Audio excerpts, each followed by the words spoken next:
Doctor Sunita Godara, आप champion athlete रही हैं। एथलेटिक्स फेडरेशन ऑफ इंडिया का कोई भी प्रेसिडेंट क्या जिस तरह से, क्योंकि मैं एक महिला के लिए शब्द इस्तेमाल सवाल के तौर पर भी नहीं करना चाहता, पर मैंने विस्तृत ब्यौरा दे दिया है, उस तरह से छूकर ब्रीदिंग पैटर्न, आपकी सांसों की लय किसी ने कभी तय की थी या मापने की कोशिश की थी?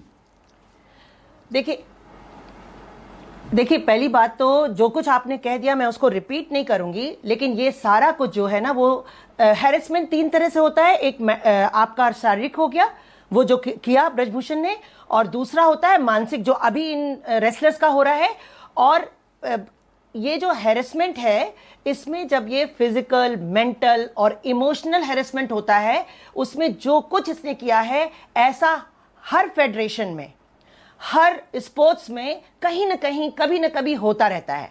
लड़कियां, जो यंग लड़कियां होती हैं, जो टैलेंट सर्च प्रोग्राम से आती हैं, बेचारी गरीब घरों से आती हैं, और वो वहां पर हॉस्टल में रह रही होती हैं, स्पोर्ट्स हॉस्टल में, उनके साथ भी कुछ के साथ ऐसा होता रहता है।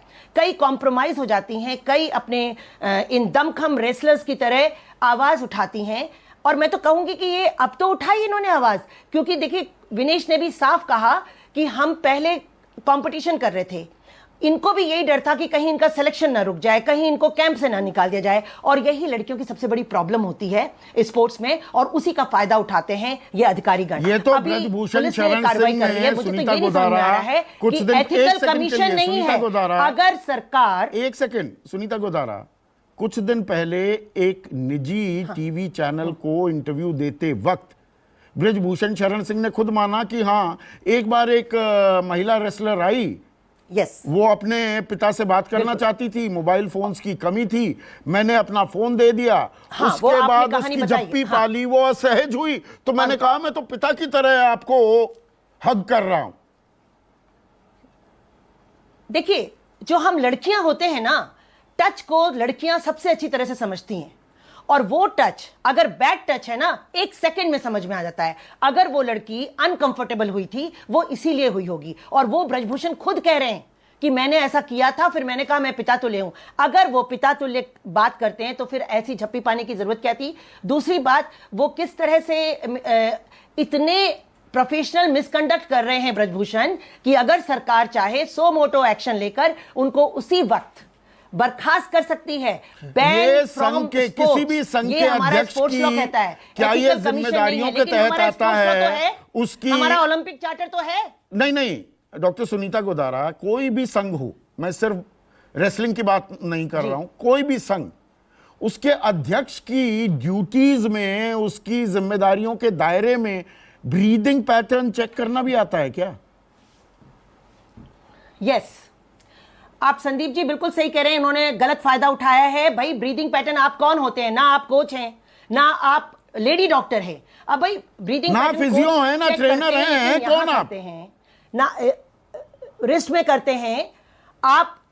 ऐसे ब्रीदिंग पैटर्न चेक होता ही नहीं है जैसे उन्होंने किया। पहली बात तो उन्होंने बैड टच किया है, ये बिल्कुल सही है, क्योंकि ब्रीदिंग पैटर्न जैसे उन्होंने टच किया ऐसे नहीं होता है।